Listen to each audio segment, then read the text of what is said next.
안녕하세요. 생생매거진 오늘 황진입니다. 최근에 문체부가 제4차 법정 문화도시를 선정했다고 발표했습니다. 전국에 6곳인데요. 대구에서는 최초로 달성군이 선정됐고 경북에서는 7곳군이 선정됐습니다. 문화가 곧 경쟁력이다 이런 얘기 우리 자주 하죠. 획일적이지 않고 고유함은 살리면서도 독자적일수록 문화의 힘은 더 강해집니다. 정부가 정의하는 문화도시도 바로 여기서 출발하는데요. 200억 원이라는 큰 예산을 지원해서 지역별로 특색 있는 문화자원을 효과적으로 활용해서 창조력을 높이고 또 이걸 바탕으로 지속가능한 지역 성장이 이루어지도록 유도하는 겁니다. 이번에 대구에서 최초로 법정 문화도시가 된 달성군은 이미 여러 번 대구시가 도전했던 과정이 있어서 의미가 더 큰데요. 2018년에 도전했다가 최종 지정까지 가지 못했고 이후에 수성구, 북구 등 6개 구군이 도전해서 달성군만 끝까지 남은 겁니다. 달성군은 지난 3년 동안 예비 문화도시 사업을 하면서 주민들이 가진 힘을 잘 녹여냈다는 평가를 받았는데요.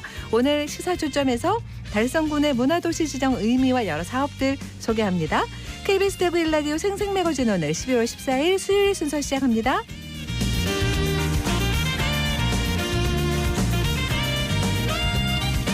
생생매거진 오늘은 대구와 경북 지역 민 모두가 함께하는 시사정보 프로그램입니다. 오늘도 청취자 여러분 곁에 한 걸음 더 가까이 다가갑니다. 안동, 포항, 울릉 연결해서 날씨와 소식 전해드립니다. 안동입니다. 경북 북부 지역은 오늘 대체로 맑은 가운데 강추위 나타나겠습니다. 아침에 봉화 영하 11도, 안동은 영하 9도로 시작했는데요. 경북 내륙을 중심으로 낮 기온도 0도 이하를 보이겠습니다. 바람도 강하게 불어서 체감온도는 더욱 낮겠으니 외출하실 때 중무장하고 나오시는 게 좋겠고요. 낮은 기온과 급격한 기온 변화로 인한 건강 관리에도 각별히 유의하셔야겠습니다. 한편 오후까지는 눈이 날리는 곳도 있겠는데요. 오늘 경북 서부 내륙 1cm 미만의 눈이 내리겠습니다. 걸어 다니거나 운전할 때도 미끄러운 곳 나타날 수 있으니까요. 유의해서 다니시기 바랍니다. 안동시가 내년 1월 1일 오전 7시 안동국제컨벤션센터 옥상정원에서 시민의 안녕과 지역 발전을 기원하는 위대한 시민과 함께하는 2023 개묘년 새 해맞이 행사를 개최합니다. 희망의 메시지가 담긴 성악 앙상블과 전통궁악 시정 공연을 시작으로 새해 덕담을 주고받고 토끼에 출생한 시민들과 2023년 대박 터뜨리기 행사도 진행합니다. 만복을 기원하는 성주풀이 형태의 퓨전 탁 공연이 피날레를 장식하고요. 또한 2023년 새해 소망을 소원지에 작성하는 시간도 마련합니다. 작성된 소원지는 내년 정월 대보름 달집 태우기 행사에서 애곤을 날리고 소원 성취와 복을 기원하는 이벤트에도 활용할 예정입니다. 이번 해맞이 행사에 참여하고 싶으신 분들은 12월 28일까지 이메일 접수나 한국정신문화재단으로 방문 접수해 주시기 바랍니다. 안동에서 전해드렸습니다. 이어서 포항에서 전해드립니다.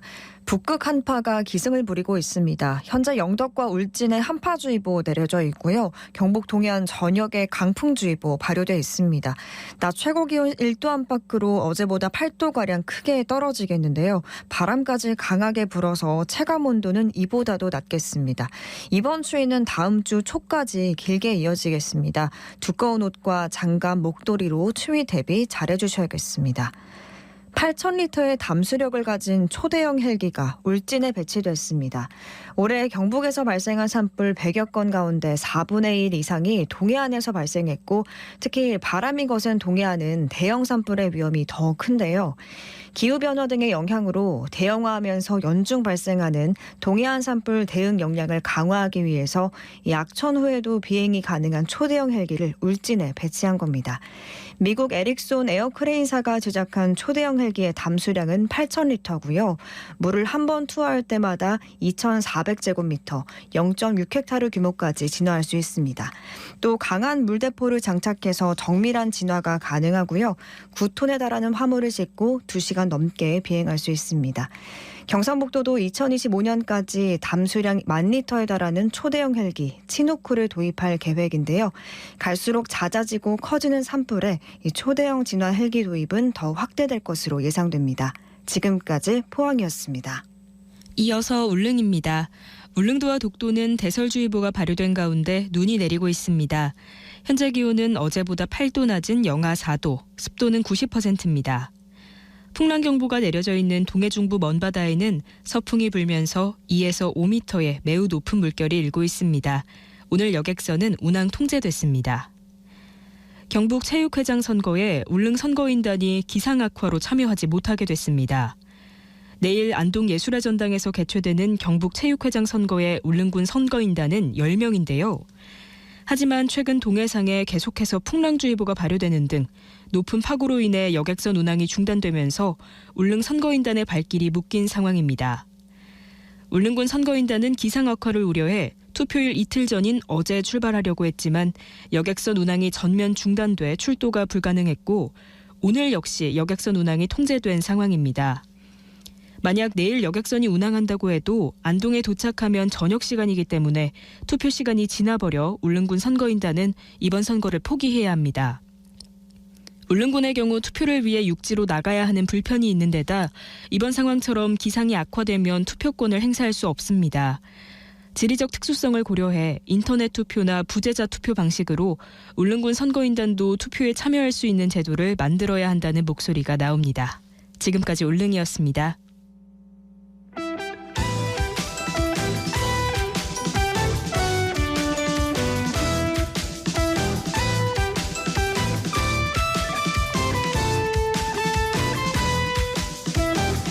네, 오늘을 보는 키워드 뉴스 수요일에는 오마이뉴스 박정호 기자 함께합니다. 안녕하세요. 안녕하십니까? 네, 자, 첫 번째 키워드로 가죠. 뭔가요? 네, 성역 없는 국정조사입니다. 네, 이게 이태원 참사 12구 참사 관련 소식인가 봐요. 그렇습니다. 12구 이태원 참사 유가족협의회가 어제 국회에서 기자회견을 열었는데요. 네. 성역 없는 국정조사와 대통령의 공식적 사과를 촉구했습니다. 네. 이 고 이지한 씨 아버지자 협의회 대표인 이종철 씨 뭐라고 했냐면 국정조사는 이 참사의 구조적 원인을 밝히고 정부가 2차 가해 또 재발 방지와 안전 대책을 세우는 과정이다. 이 법적 행정적인 책임까지 확인하기 위해서라도 충분히 조사가 이뤄져야 된다 이렇게 강조를 했고요. 네. 그리고 이번 국정조사를 통해서 이 유족들이 어떤 걸 더 요구를 했냐면 부검시에 마약 검사를 권유하게 된 경위, 또 제대로 작동하지 못한 112 신고 체계, 아울러 정부가 유가족끼리 연락하지 못하도록 했는지 이 여부 이런 것도 밝혀야 된다라고 강조를 했습니다. 네. 그리고 이제 윤석열 대통령이 주어가 정확히 들어간 사과를 좀 해야 된다. 대통령의 사과는 단순한 사과가 아니라 국민에 대한 위로다. 그렇기 때문에 정확히 다시 공식적 사과를 해달라고 강조를 했고요. 그리고 이 국민의힘의 권성동 의원의 이 글, 그러니까 세월호와 같은 길을 가선 안 된다 이런 글, 그리고 뭐 성원석 의원이 참사 희생자와 마약과 연관성을 시사한 발언 이런 것에 대해서도 비판이 이어졌는데요. 네. 또 이 김민아 창원시 의원의 이 발언, 네. 그 페이스북 글 논란도 있지 않습니까? 네. 여기에 대해 유족들은 국민의힘에 공식적으로 면담을 요청한다. 이런 최근의 막말 이런 것들이 국민의힘의 공식적인 입장인지 좀 얘기해달라. 네. 하면서 면담 신청 의사도 밝혔습니다. 이 지금 국정조사가 아직도 지금 표류 중인 거죠? 네, 그러니까 이게 네. 여야가 예산안 처리 이후에 국정조사를 하기로 합의를 했었거든요. 예. 근데 아직 예산안이 통과가 안 됐습니다. 여야가 내일 합의 처리하기로 우선은 얘기를 해놓은 상황인데 네. 아직까지 예산안이 계속 평행선을 달리고 있거든요. 예. 이 언제 예산 처리가 될지 내일 뭐 처리가 된다고 해도 지금 국민의힘에서는 이상민 행정안전부 장관 해임 건의안 네네. 처리에 반발하면서 우리는 국정조사 보이콧하겠다 이런 얘기를 좀 하고 있어요. 그래서 어떻게 될지 모르는 상황에서 우선 야당이 좀 움직이고 있습니다. 네. 왜냐하면은 1월 7일이 되면 국정조사 기간이 끝나거든요. 네. 너무 시간이 없다. 그래서 우선은 준비를 하면서 뭐 증인들, 뭐 기관들의 여러 가지 일정을 맞추는 게 필요하다. 네. 이런 얘기를 하고 있는 건데요. 우선 내일 예산안 처리 이후에 본격적으로 국정조사를 시작하겠다. 이런 입장이에요. 그러니까 예산안이 처리가 되면 여야 합의에 따라서 예산안 처리 이후에 국정조사를 하는 거니까 네. 여당 위원들이 들어오지 않아도 우린 하겠다라는 게 야 3당의 입장입니다. 네. 잘 그렇게 진행될까요? 뭐 어떻게 보입니까? 지금 국정조사에 대한 국민의힘의 여러 가지 이 반대 기류가 좀 있어요. 네. 장제원 국민의힘 의원, 그러니까 윤핵관으로 불리는 장 의원도 이게 애초에 민주당의 국정조사 요구를 받아들였으면 안 된다. 이런 얘기까지 하고 있거든요. 네네. 그리고 이상민 장관 해임 건의안 여기에 대한 반발이 이 국민의힘 내부에서도 거세기 때문에 네. 국정조사에 복귀를 순순히 하게 될지, 그리고 복귀를 하더라도 조건을 걸 가능성이 있습니다. 그러니까 이른바 대통령실 관련된 건 다 이제 빼야 된다. 아니면 어딜 뭐 조사 대상에서 제외하자. 네. 이렇게 협의를 요구할 가능성도 있거든요. 이래저래 여야가 계획했던 국정조사가 좀 잘 되기는 쉽지 않은 상황이다. 뭐 기간도 마찬가지고 네. 증인도 마찬가지고요. 네. 어려운 상황입니다. 알겠습니다. 자, 다음 키워드는요. 네, 86.9%입니다. 86.9%. 꽤 많은 높은 수치인데 무슨 숫자입니까? 네, 대구 지역 기업의 절대 다수가 연장 근로시간 관리 단위 개편에 찬성하고 있다라고 볼 수가 있겠습니다. 네. 대한상공회의소에 따르면 대구 기업 274개사를 상대로 미래노동시장 연구의 권고문에 관한 의견을 조사를 해봤어요. 그랬더니 연장 근로시간 관리 단위를 현행 1주에서 월이나 분기나 단기 아니면 연 단위로 관리할 수 있도록 개편하는 방안, 여기에 대해 86.9%가 긍정적이다라고 답을 한 거고요. 이게 기업 운영하는 기업주 측의 어떤 그 의견이라는 거죠? 네, 회사 쪽 입장입니다. 회사 쪽. 네네. 네, 업종별로 보면 비제조업이 77.1%, 제조업이 90.9%, 이렇게 제조업에서 긍정적 답변 비율이 상대적으로 높았고요. 긍정적으로 답한 기업의 경우에는 연장 근로시간 관리 단위로 월 단위, 이걸 가장 선호했습니다. 네. 그러니까 이 또 미래노동시장 연구에서 연장 근로 등을 가산수당 기준보다 높은 수준의 휴가로 적립해주는 방안으로 제시한 근로시간 저축 계좌제, 여기에 대해서는 긍정이 45.1%, 부정이 54.9%로 엇갈린 반응을 보였습니다. 우리 보통 뭐 이렇게 근로시간 지금은 네, 예를 들면 주 52시간 이렇게 하잖아요. 그렇습니다. 그럼 그게 그러니까 근로 시간이 더 늘어날 수 있다는 얘기인 거죠. 이렇게 지금 되면. 보면은 네. 원래는 주에 52시간까지만 일을 할 그러니까요. 수가 있어요. 법으로 네, 보면요. 네.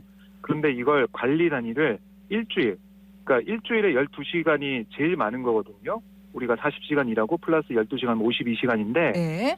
일주 단위 12시간씩 관리가 되고 있었는데 그게 아니라 월 단위 52시간으로 관리를 하겠다는 거예요. 월 단위로 하면.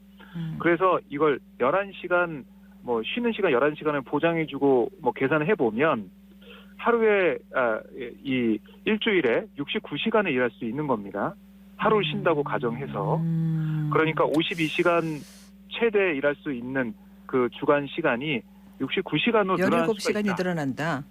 그렇죠. 근데 뭐 이게 월 단위가 몰아서 그렇게 가면 뭐 다른 주는 그거보다 안 될 수 있다 이렇게 얘기는 하고 있지만 어쨌든 이 과로할 수 있는 가능성은 높아진 게 아니냐 이런 지적이 나오고 있는 겁니다. 그래서 노동계 입장은 좀 상반될 걸로 보이네요. 네, 노동계에서는 뭐 재계와 다르게 반대 입장을 분명히 하고 있는데요. 네네. 그러니까 이 연구에 권고한 대로 추가 근무 시간 관리 단위 월로 바꾸고 뭐 일주일에 69시간 이렇게 일할 수 있게 하는 것은 이거는 정말 이 노동자들의 여러 가지 권리를 침해하는 거 아니냐 이런 얘기를 하고 있는 거고요. 네네. 이 노동자 선택권을 빙자한 장시간 노동 체계의 획이다 이런 지적도 했어요. 왜냐하면은 이게 사용자가 회사와 노동자 측이 서면을 합의해야 시간 단위를 월 단위 이상으로 바꿀 수 있다라고 한 거거든요. 네. 근데 아시겠지만은 우리 회사 쭉 다 보면 전체로 보면 노조 조직률이 14%밖에 안 됩니다. 그러니까요. 네. 가입률이. 네. 그래서 과연 회사 측이 요구하는 걸 뭐 거부하면서 노동자 측의 근로자 측의 생각으로 갈 수가 있겠느냐. 노조도 없는데 이런 그러게요. 우려가 나오고 있는 겁니다.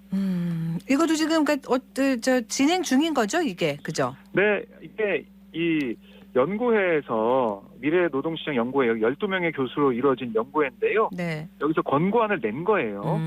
어제 윤석열 대통령이 이 권고안을 토대로 정부안을 마련하겠다 이런 취지의 얘기도 했거든요. 네. 그래서 이런 방향으로 간다라고 볼 수가 있겠는데 중요한 건 이게 근로기준법 등 법을 바꿔야 됩니다. 네, 법을 바꾸려면은 국회에서 통과가 돼야 되는데 상임위는 환경노동위원회도 위원장을 포함해서 다수가 민주당 의원들이기 때문에 네. 상임위 단계에서도 통과되기 어렵지 않냐 이런 반응도 나오고 있습니다. 알겠습니다. 자, 다음 키워드는요.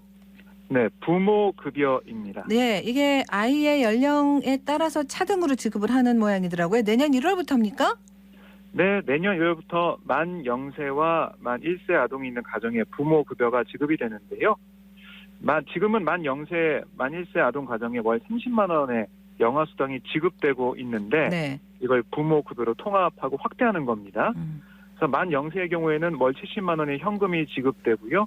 어린이집을 이용할 경우에는 시설 이용 보육료 50만 원을 차감한 금액을 받을 수 있는 거고 만 1세 부모급여는 월 35만 원이고 어린이집을 이용하면 지금까지처럼 월 50만 원의 보육료가 지원이 됩니다. 네. 그리고 부모급여가 내년은 이렇게 되지만 내후년부터는 만 0세 월 100만 원, 만 1세 50만 원 올라요. 그래서 출산과 양육 초기 이때는 또 여러 가지로 가정이 힘들고 어렵거든요. 네. 시간도 그렇고 그럼요. 꼼짝 경제적으로도 못하니까. 네. 그렇습니다. 네. 이런 가정의 소득 손실을 보전하고 또 가정 이용과 어린이집 이용 시에 동일한 급여를 지급해서 부모의 양육 선호를 반영하겠다 이런 취지로 풀이가 됩니다. 알겠습니다. 자, 다음 키워드는요. 네, 한국형 항공위성 서비스입니다. 네, 뭔가 새로운 건가 본데요. 설명 좀 해주세요. 네, 국토교통부는 내년 말 정식 서비스 개시에 앞서서 기업과 연구자들이 테스트해 볼 수 있도록 내일부터 한국형 항공위성 서비스 신호를 1차 제공한다라고 밝혔는데요. 이게 굉장히 정밀한 위치 정보를 제공을 하는 겁니다. 네. 그러니까 기존 GPS 같은 경우는 전파가 이 전리층을 통과할 때 굴절되면서 발생하는 오차 때문에 한 15m에서 33m의 위치 오차가 나타나고 있거든요. 네. 우리가 이제 스마트폰 앱으로 택시를 부르면 택시 기사가 호출한 위치 건너편에 서 있는 경우도 있고 하잖아요. 네네네. 오차가 발생해서 그렇습니다. 하지만 이 한국형 항공위성 서비스로 우리가 신호를 쓰게 되면 오차를 보정해 주기 때문에 네. 위치 오차가 1m에서 1.6m로 좀 획기적으로 줄어들 수가 있습니다. 네. 결국 내비게이션, 드론, 자율주행, 도시항공 교통의 위치 정보 정확도를 높일 네네. 수가 있거든요. 네.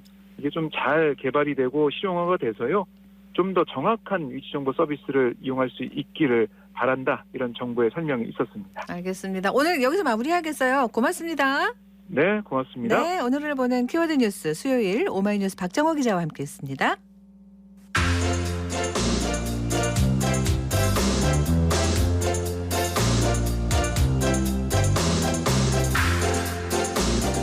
네, 현장 리포트 수요일에는 포항 소식 전해드립니다. 수능을 끝낸 학생들이 학교 안에 카페를 오픈했다고 하는데 포항 제철고등학교 소식입니다.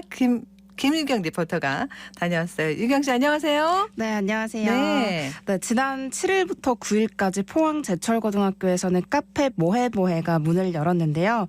고3 학생들이 수능 끝나고 서로 할 게 없어서 다들 서로 뭐 하는지 지내고 묻다가 또 뭐해? 뭐해뭐해가 돼서 이름을 뭐해뭐해 카페로 짓게 됐다고 합니다. 네. 3학년 7반 반장 변지현 학생과 고3 생활을 끝낸 감회와 함께 카페 뭐해뭐해에 대해서 이야기 나눠봤습니다. 들어보시죠. 크로플 두 개 다 아이스크림 추가해서 네. 그럼 얼마예요? 네, 크로플에 원래 아이스크림 하나가 주라고 하는데 아이스크림 추가 안 해주세요. 그러면 총 4,000원이에요. 4,000원. 블루소다 2개요. 안녕하세요. 포항제철고 3학년 7반 방지연입니다. 저희가 3일 동안 운영하는 카페 모에모에는 학생들과 선생님들께 작게나마 즐거움을 드리기 위해 시작한 활동인데요. 다양한 식음료가 있는 카페뿐만 아니라 내일 체험을 할 수 있는 네일존, 또 여러 게임이 준비되어 있는 게임존까지 있으니까 많은 분들이 즐겁게 놀다 가실 수 있을 것이라 생각합니다. 수능이 끝난 직후에는 후련하기도 하고 또 한편으로는 허탈감도 들어서 하루 종일 누워서 무기력하게 하루를 보냈던 것 같아요. 그래도 요즘에는 학급에서 카페 모에모에를 준비하면서 하루를 알차고 활동적으로 보내고 있는 것 같아서 기분 좋게 지내고 있습니다. 아무래도 입시가 아무것도 확정된 게 없이 이루어지는 거기 때문에 그런 불확실성에서 오는 불안감 부담감이 가장 힘들었던 것 같아요. 사실 대학에 간 제 모습이 잘 상상이 아직 안 가는데 아무래도 대학에 가면은 고3 때 못했던 거를 많이 즐겨보고 싶은데 그 중에서도 저희가 3년 동안 코로나 때문에 수련회나 뭐 수학여행 같은 거 아예 못 가가지고 그 친구들이랑 여행을 한번 가보고 싶어요. 일본 가고 싶어요. 가장 힘든 고3 시기에 같은 반이 돼서 특히나 3학년 7반이 앞으로 기억에 많이 남을 것 같은데 먼저 1년 동안 수고 많았다고 얘기하고 싶고 또 선생님께서도 많이 힘드셨을 텐데 그동안 정말 감사했다고 말씀드리고 싶어요.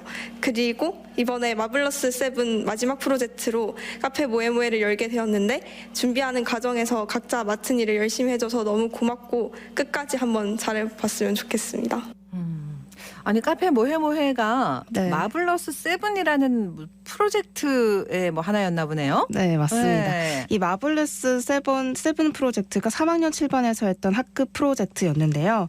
청춘, 인간관계, 비전, 교양, 학업, 건강, 사회공헌 이렇게 7가지 테마로 학생들의 진로에 맞춰서 다양한 활동을 진행하는 3학년 7반만의 특별 프로젝트였다고 합니다. 그중에서 이 마지막 사회공헌 영역에 맞춰서 사제동행 프로젝트를 기획해서 운영을 하게 된 건데요. 2주에 한 번씩 시사뉴스를 스크랩해서 발표를 한다거나 아침 체조 등의 활동을 했다고 합니다. 이어서 변지현 학생 이야기 마저 들으시고 다른 학생 이야기도 들어보시겠습니다. 저희 3학년 7반에서 그동안 학생들과 선생님들께 감사한 마음을 담아 카페 모에모에를 열게 되었습니다. 또한 감사한 마음을 나눔을 통해 보답하고자 수익을 포항제철고 3학년의 이름으로 전액 기부하기로 했는데요. 비록 소박한 학급 활동이지만 저희의 활동이 올겨울 많은 사람들에게 따뜻한 선물로 전달되었으면 좋겠습니다. 감사합니다. 안녕하세요. 포항제철고 3학년 7반 지혜성입니다. 최근 2주 동안은 이거 카페 준비하느라 이제 오전에 원래 하교하는데 하교도 못하고 애들이랑 남아서 배달 음식도 시켜 먹고 하면서 즐겁게 준비를 했죠. 저희가 테마가 약간 핑크색이라서 벽면이나 이런 걸 다 핑크 계열로 꾸민다고 풍선도 400개 가까이 불고 이제 핑크색 그림 이런 거 다 잘라서 붙이고 파티션 붙이고 하느라 좀 인테리어적으로 많이 신경을 쓴 것 같아요. 근데 계획은 예전부터 세웠어가지고 그런 것까지 합치면 한 2주는 넘게 걸린 것 같아요. 일단 제가 기숙사생이라 가지고 엄마 아빠를 잘 못 보고 집에도 잘 못 가가지고 그냥 친구들도 힘이 됐지만 엄마 아빠가 많이 보고 싶어서 힘들었다. 네. 홀에서 드시는 분도 계시고 테이크아웃해서 가시는 분들도 계신데 저는 테이크아웃 담당해서 음식 나오면 알려드리고 그냥 인사해드리고 그런 역할을 하고 있어요. 아유 대단하네요 진짜. 근데 올해 또 이 포항제철고가 왜 올해 수능 만점자가 그 포항제철고에서 나왔다 그래서 또 막 인터뷰도 하고 그러던데요. 네, 맞습니다. 그것도 되게 반가웠는데 왜 이렇게 또 아주 신기한 아이디어를 내가지고 좋은 일도 하고 수혜가 기부도 하고. 네, 이게 네. 작년부터 꾸준히 이어진 기부 활동이라고 하는데요. 네. 3일 동안 모여진 금액을 전액 기부한다고 합니다. 아이고. 특히 올해는 또 저희 KBS 이웃돕기 성금에 힘을 보탠다고 하는데요. 작년 3학년 3반에서는 플리마켓도 운영해서 이때 수익금도 모두 기부한 적이 있다고 합니다. 네. 어떻게 보면 학급 활동으로 모여진 돈이라서 그렇게 큰 금액은 아닐 수도 있지만 학생들이 자발적으로 번 돈을 모두의 이름으로 기부할 수 있다는 것에 이의를 둔다고 하네요. 카페 모에모에 온 학생과도 이야기 나눠봤습니다. 3학년 6반 황도웅입니다. 되게 활기차고 분위기가 좋은 것 같아요. 크로플 먹었어요. 2,000원이에요. 제가 가고 있는 길이 맞냐라는 확신이 안 들어서 그럴 때가 좀 힘들었던 것 같아요. 친구들이랑 어울리면서 여행 가고 싶어요. 어디 가고 싶어요? 해외로 가고 싶어요. 유럽. 유럽 어디? 영국. 왜요? 축구도 보고 친구들이랑 뭐 여러 가지 음식도 먹고 놀고 싶어요. 선생님들 항상 저희를 도와주셔서 감사하고 친구들 힘든 거 알면서 다 함께 해서 고생 많았어. 3학년 4반 서희영입니다.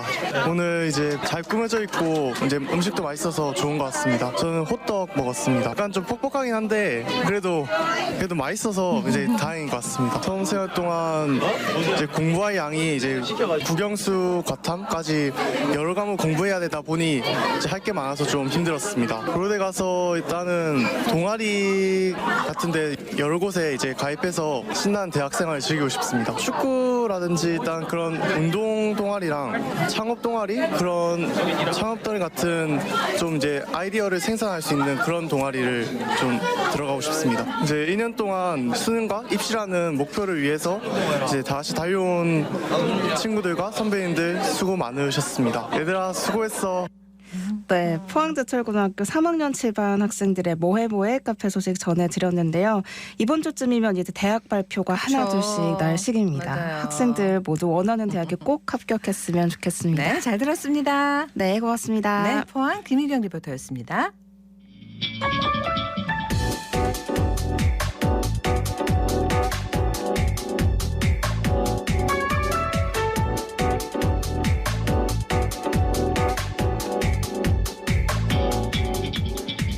묻고 듣고 생각과 마음을 나누는 방송. 지금 여러분께서는 대구 경북을 보고 듣는 생생 매거진 오늘을 함께하고 계십니다.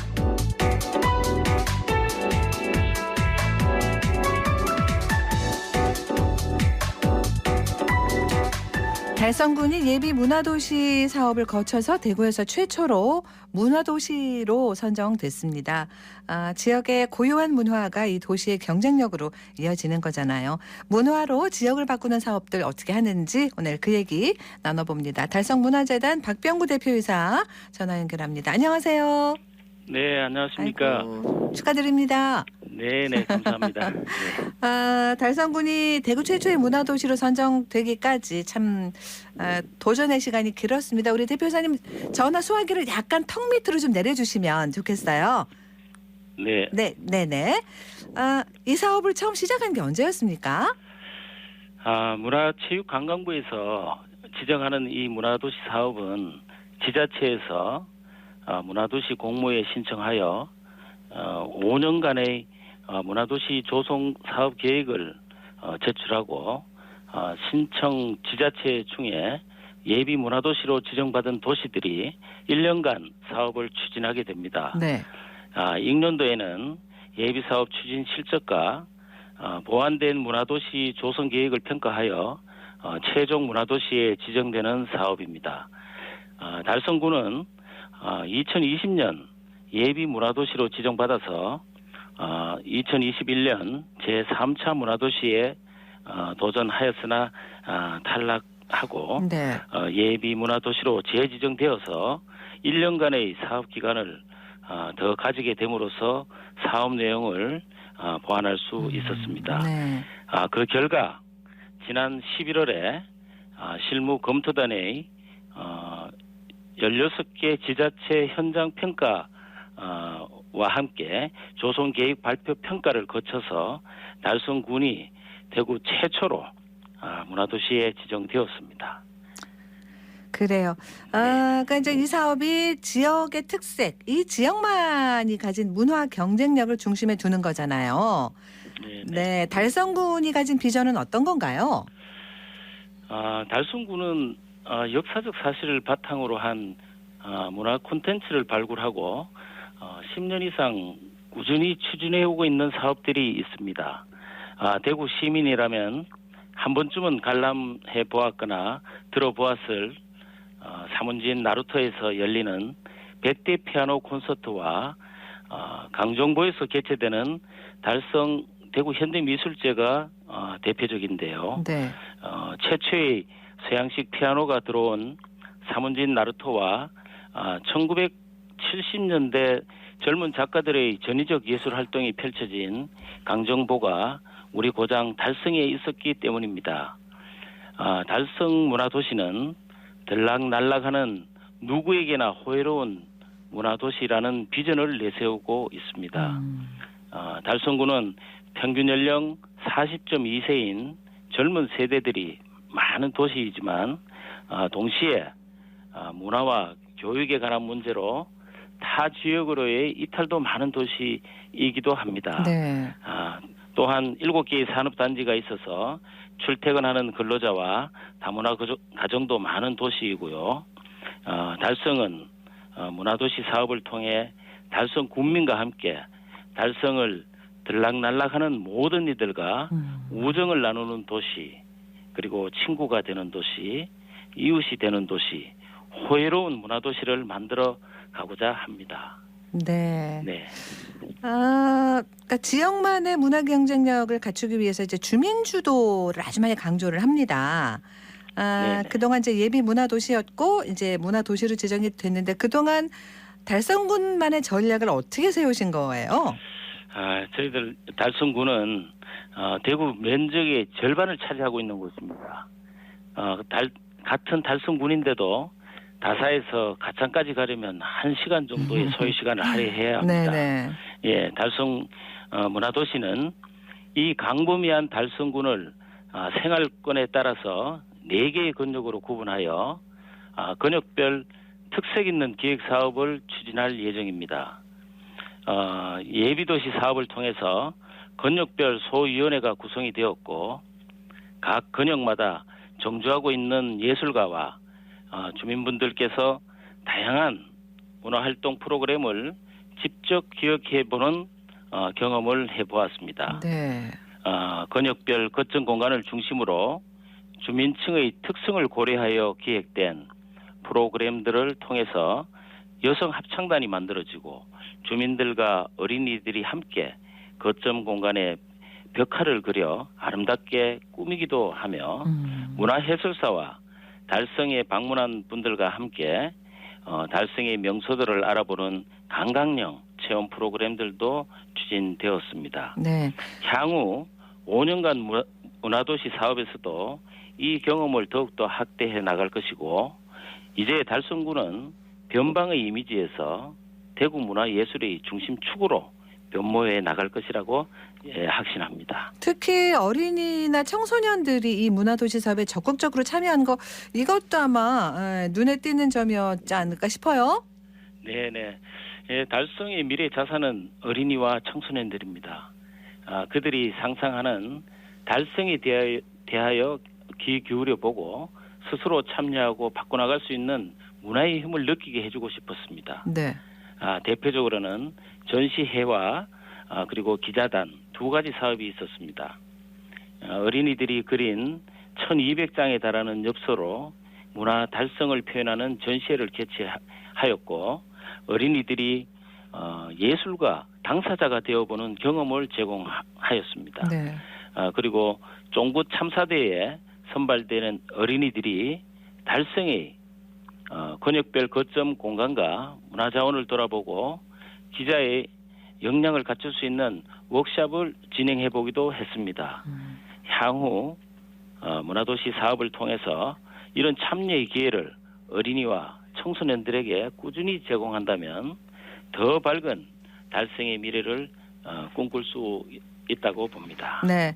근데 사실은 이런 문화와 관련한 사업들은 어떤 정량적인 계측이라는 게 사실 불가능한 거잖아요. 네네. 그래서 평가라는 게 그 기준이 뭔지 모호할 수도 있는데 네네. 그 지난 3년 동안 사업을 하면서 지역의 문화의 힘이 참 커졌구나, 내공이 쌓였구나, 어떤 그런 느낌이 왔을 때가 있지 않았을까요? 어땠어요? 네네.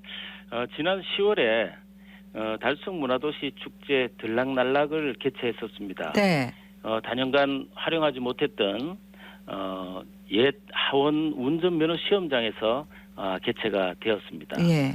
예, 한 해 동안 문화도시 예비사업에 참여해 주신 주민분들께서 권역별로 이틀 동안 추진될 프로그램들을 직접 기획하였고 현장에서 실행해 주셨습니다. 네. 하원 운전면허 시험장이 접근성이 뛰어난 것도 아니고 문화공간으로 활용되었던 것도 아닌지라 문화도시에 관심이 있으신 소수의 참여만이 있을 것이라 생각을 했었는데 주말 이틀간 치러진 이 행사에 1,600명 가까운 시민들이 다녀가셨습니다. 네. 예, 문화도시 사업의 일환으로 작게 준비한 행사였는데 너무 많은 분들의 관심을 직접 느껴보고 문화도시 사업이 꼭 필요한 우리 달성이구나. 그래요. 잘 해낼 수 있는 달성이 되겠구나 하면서 그런 생각을 했었습니다. 네. 네. 그러니까 이제 이런 주민주도 사업을 중심으로 이제 내년부터 법정 문화도시 사업을 본격적으로 시작을 하시는 거잖아요. 네. 그러면 이제 지정이 끝이 아니라 사실은 선정이 시작이라고 봐야 될 듯한데 네. 이제 앞으로가 또 더 궁금해집니다. 뭐 사업 방향 같은 거 좀 나와 있겠죠? 네네. 저희들 문화도시 사업은 2023년부터 27년까지 5년 동안 22개의 사업과 47개의 세부 프로그램으로 계획되어 있습니다. 첫 번째로 누구나 참여하는 문화예술 환경 조성을 위해서 문화기획학교를 운영하고 달성의 자원을 활용한 시민과 예술가의 기획사업을 지원하는 이매진 달성 2000 등을 추진할 예정입니다. 네. 예, 그리고 두 번째로 함께 보듬는 문화 다양성 확보를 위해 달성의 근로자와 함께하는 문화 한 끼 사업, 그리고 달성을 방문하는 이들을 위한 달성 보따리 제작, 그리고 온라인 및 오프라인 매거진을 발간할 예정입니다. 네. 네, 그리고 세 번째로 지역의 문화 원형과 콘텐츠 발굴을 위해서 시민 참여형 야외 오페라를 제작하고 문화 원형 연구 및 수집 사업을 실시하며 달성 100대 피아노에 참여하는 피아니스트들과 함께하는 프로그램도 준비할 예정입니다. 그리고 마지막으로 스스로 만드는 문화 생태계 조성을 위해서 하원 운전면허 시험장을 활용하여 문화도시 플랫폼 조성을 위한 기본 계획을 수립하는 등 문화활동의 거점이 될 토대를 마련할 계획입니다. 그 정부 예산 지원이 꽤 많다는 것도 아주 장점이 아닐까 싶어요. 네. 그 국비와 시비를 포함해서 문화도시 조성 사업에 총 150억, 그리고 부처 연계 사업해서 170억, 그리고 도시 연계 사업해서 52억 등 총 372억에 달하는 사업 계획을 수립해 놓은 상황입니다. 네. 예, 문화 분야에서는 아주 드물게 큰 사업이 추진되는 것으로 법정 문화도시라는 도시 브랜드를 대구에서 유일하게 가질 수 있게 되어서 그 가치를 따질 수 없는 도시 자산을 가지게 되었다고 볼 수 있겠습니다. 네. 글쎄요, 이제 장점과 어떤 기뻐하는 얘기들 쭉 지금 해봤습니다.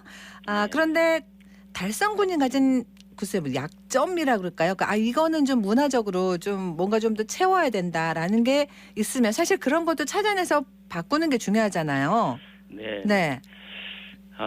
이 대구에는 1000석 이상의 공연장을 보유한 지자체가 많이 있습니다. 그리고 중대형 전시실을 보유하고 있는 지자체들도 있습니다만 네.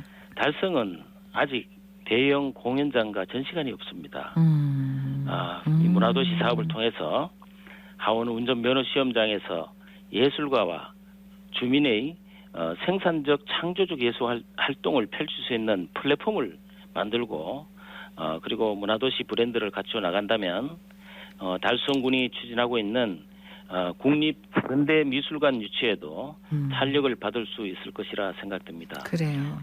이는 달성의 문화공간 확대와 예술가 및 문화 인력에 대한 일자리 창출에도 엄청난 효과를 가져다 줄 것이라고 생각을 합니다. 네.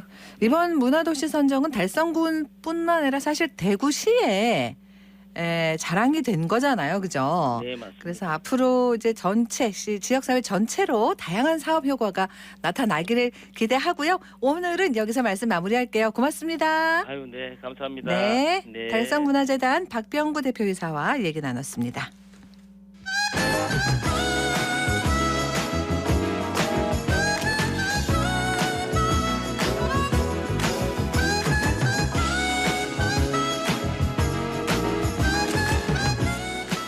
네, 11시 44분 지났습니다. 답은 공익과 공동체 답공공. 오늘은 대구시 사회적경제지원센터 이현승 팀장과 함께합니다. 어서 오세요. 안녕하세요. 네, 자 오늘은 어떤 기업 소개해 주시게요? 네, 오늘은 대구 지역의 젊은 배달 노동자이면서 대행 중개업을 하는 분들이 모여서 만든 경제 공동체 협동조합 배달의 친구들을 소개해 드리겠습니다.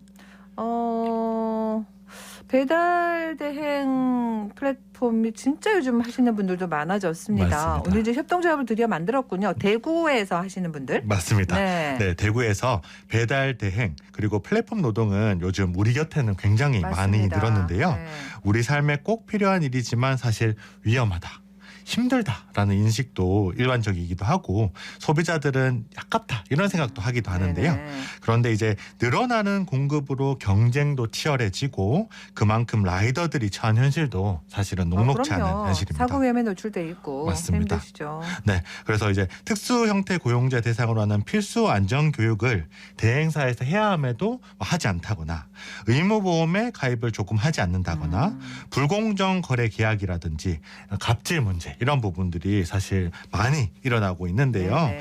배달의 친구들은 이러한 어려움을 스스로 해결하기 위해서 라이더, 가맹점주, 지역사회 관계자 등 다양한 이해관계자들이 오랜 고민 끝에 만든 회사라고 보면 될 것 같습니다. 네. 주수익 사업으로는 음식 배달 대행업을 운영을 하고 있고요.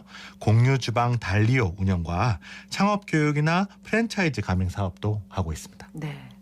사실은 배달 라이더가 지금 너무 많이 늘었는데 네. 진짜 이런 협동조합은 꼭 필요하다는 생각도 하신 지는 오래되셨을 텐데 출범은 언제 한 거예요? 네, 이제 고민을 오래 하시고 네. 지난해 10월부터 이 협동조합이 인가가 되어서 진행을 하고 있는데요. 네. 우선 배달 플랫폼 노동자들이 평등하게 참여해서 스스로의 문제를 협력을 통해서 해결한다는 장점이 협동조합에는 있습니다. 네. 1인 1표. 협동조합의 가장 큰 특징인데요. 네. 그런 부분들을 적극적으로 잘 활용하고 계시고요. 현재는 한 260여 개의 상점 그리고 400여 명의 라이더들을 연계를 하고 계시는데 조합원인 배달 노동자들의 건강 관리를 위해서 지역의 첫 번째 의료 사업이죠. 대구 의료복지 사회적 협동조합과 협력해서 진료 서비스 혜택과 건강 관리 모니터링 서비스도 네네. 제공하고 있고요.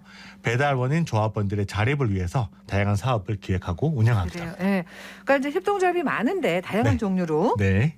좀 차별화가 되는 느낌이네요. 맞습니다. 네. 네, 새로운 사업 모델 이게 여기 협동조합의 특징이기도 하는데요. 네. 공유주방 달리오가 큰 첫 번째 도전이라고 생각하시면 될 것 같습니다. 쉽게 말해서 창업을 하고 싶은 라이더들을 위한 창업 서포트 공간이라고 생각하면 되는데요. 배달 대행을 하시는 분들 중에서는 예전에 음식업을 실제로 운영하시다가 폐업을 하시고 네. 배달업을 하시는 분들도 꽤 되시는데요. 맞아요. 그런 분들이 다시금 일어날 수 있도록 다양한 메뉴도 개발해보고 선보일 수 있는 그런 기회의 장이 필요했고 네. 창업 희망자들이 적은 임대료를 통해서 사용할 수 있는 공간을 북구 대연동에서 운영하고 있습니다. 네. 매출의 일부를 내고 몇 개월 운영해보고 성공적이면 브랜드를 별도로 낼 수 있도록 도와주는 것이라고 생각합니다. 네. 자, 그러면은 우리 배달의 친구들 협동조합 대표 이야기 한번 듣고 올게요. 공유주방에 향후 창업자들이 입점을 하면 어떤 배움을 좀 얻을 수 있을까요? 우선은 라이더들의 가족이나 라이더가 우선으로 이 공간을 이용해서 창업을 해보게 되거나 또 연습을 할 수 있는 그런 기회가 됐으면 좋겠거든요. 일단은 자기의 상품이 레시피가 있거나 그럼 이게 시장이 먹히는지 그거 실험을 해볼 수도 있고요. 저렴한 비용으로 시작을 해서 그리고 내 상품이 어떤 용기에 어떤 고객을 타깃으로 했을 때 이것이 이렇게 가능한 건지 공동의 마케팅 이라는 것도 같이 해볼 수 있고 실제적으로 처음부터 끝까지의 그런 완성된 그런 로드맵을 저희들 배달 플랫폼을 가지고 있는 저희들과 같이 폼을 만들어 볼 수 있는 거죠. 저희가 작년에 보면 여기 들어와서 홀에 매장 장사를 하시던 분이 어머니가 여기 들어와서 그 라이더 어머니신데 여기 들어와서 배달 시스템이라는 걸 이용해 보시고 이걸 다시 원래의 가게로 돌아가셔서 지금 배달 전문으로 다시 재창업을 하셨어요. 누구든지 여기 왔을 때 배달 플랫폼을 이용해서 창업을 할 때 실제적인 도움이 될 수 있는 곳이라고 생각합니다. 저희 라이더들은 이 라이더들이 조금 더 같은 사회의 구성원으로서 인정받을 수 있는 그런 하나의 일자리면서도 존재로서 인정받기를 원해요. 이 라이더들이 단순히 음식만을 전달하는 일을 하는 것이 아니라 이웃과 이웃이 연결되도록 해주고 또 사람과 사람이 연결되도록 하는 그런 라인을 만들어준다라고 생각해요. 저는 이분들이 우리가 정말 필요로 하는 특별한 서비스를 하는 그런 서비스 종사자로서 우리가 존재로서 같이 사회의 구성원으로서 좀 이웃으로서 이렇게 봐주고 함께 이제 인정해주는 그런 사회를 만들어 보고 싶습니다. 특별한 서비스 종사자. 근데 많이 외로우셨 없겠다, 네. 힘들었겠다라는 게 이분 이야기에 다 묻어나네요. 네, 맞습니다. 네. 배달 플랫폼 노동자들은 사실 굉장히 필요한 일인데도 불구하고 사회로부터 구성원으로 인정을 받지 못해 심리적인 외로움을 가진 분들이 많습니다. 네. 이분들이 서로 논의하고 협력을 통해서 다양한 사업을 발굴하고 운영해보고 그러한 이제 중요 정보를 공유해서 소속감을 가질 수 있도록, 그래서 안전하고 질 높은 서비스를 지속적으로 제공할 수 있도록 하는 일에 배달의 친구들은 온 정성을 쏟고 있는데요. 네. 청년 라이더 인큐베이팅, 창업교육, 사회주택 사업 등의 가능성을 제공하는 것도 지속해서 계획하고 있습니다. 기회를 제공하고 서로의 관계를 이어주는 것, 사람과 사람을 이어주는 것, 네. 그것이 배달의 친구들에서 가장 중요하게 여기는 가치입니다. 그래요. 함께 일하는 직원들, 조합원들도 만나서 얘기 들어봤습니다. 저는 협동조합 배달의 친구들에서 이제 근무하고 있는 사원 조성민이라고 합니다. 협동조합 소속의 이제 라이더로 이제 근무를 하다가 창업에를 돌리고 싶어서 좀 관심이 생겨서 이제 협동조합에서 운영하고 있는 공유주방에서 이제 일을 배워보고 싶어가지고 들어오게 되었습니다. 저희가 이제 가볍게 먹는 음식이라도 이제 좀 손이 이렇게 좀 많이 가더라고요. 다양한 사람들 손에 거쳐서 오기도 오고, 특히 좀 이제 일반 기업이랑은 좀 다르게 저희가 이제 또 협동조합이잖아요. 그래서 대구시에서 이제 또 사회적 경제센터랑 이제 또 대구시에서 이렇게 좀 진행해 주시는 그런 프로그램들이 되게 많더라고요. 저희 요식업뿐만 아니고 또 다른 현장에 이제 직접 저희가 보고 이제 그분들 어떻게 일하시는지 그런 것도 많이 볼 수 있고, 업무 관련해서도 좀 이제 또 무료로 이제 저희한테 이제 강의해 주시는 것들도 있거든요. 네, 그런 게 좀 좋은 것 같아요. 대구 북구에 슈프림이라는 배달 대행을 운영하고 있는 정지훈 대표입니다. 조합 활동을 하면서 기사들이 원래 이 개인으로 일을 하는데 이 조합이 있으면서 이렇게 소속감이라든지 그런 게 있어서 좀 필요한 면이 많은 것 같습니다. 지금 현재로서는 솔직히 이 라이더들이 위험에 노출돼서 이렇게 일을 하고 있는데 많이 이 위험한 거에 반면에서 이 가맹점주분들이 이런 점을 잘 몰라주세요. 그리고 이게 이제 가맹점에서 자꾸 전화를 하게 되면 기사들이 압박감을 느껴요. 그리고 또 가맹점에서 이 기사는 못 들어오게 해달라, 늦어서 못 들어오게 해달라, 이런 경우도 있기 때문에 기사들은 그런 걸 최대한 불이익을 안 받기 위해서 이제 신호도 위반을 하고 인도도 주행을 하고 뭐 그런 경우가 자주 있어요. 그래서 그런 게 좀 개선되면 좀 괜찮지 않을까라는 생각을 합니다. 근데 사실 뭐 다 그렇지는 않습니다. 위험하지 않게 안전하게 오시는 걸 원하는 분들이 더 많겠지만 또 안 그런 분들 때문에 이런 힘든 상황이 있다는 거죠. 그러니까 이런 것들이 협동조합을 통해서 좀 많이 나아지겠네요. 네. 네. 직접 참여를 통해서 사업을 운영하는 협동조합이니만큼 네. 그런 부분에 대한 관심이 굉장히 높습니다. 네. 가맹점의 어려움에 대한 이야기도 직접 할 수 있고요. 권리나 처우나 복지 등을 자율적으로 결정할 수 있도록 결정권을 조금 더 이임한다든지, 그다음에 지역 구성원과 플랫폼 노동자의 연대의 장을 만든다든지 하는 부분들을 진행을 하려고 하고 있습니다. 네네. 혹시 이동 노동자를 위한 달구벌 이동 노동자 쉼터가 범어역과 죽전역 근처에 설치된 걸 아시나요? 아니요. 네, 설치가 되었는데요. 이런 거 많이 알려야 되는데. 맞습니다. 근데 네네. 좋은 변화이지만 실제로 8층하고 2층에 설치가 되었어요. 아이고. 배달 노동자들이 쉬는 곳인데, 그래서 이러한 좀 더 실효성 있는 부분들을 만들어 나가는데 그렇네요. 네, 배달의 친구들은 열심히 노력하고 있고요. 네. 그래서 탑다운 방식보다는 버텀업 방식으로 맞아요, 사업을 맞아요. 만들 수 있도록 고민하고 모든 일이 그렇습니다. 맞습니다. 행동하고 있습니다. 네.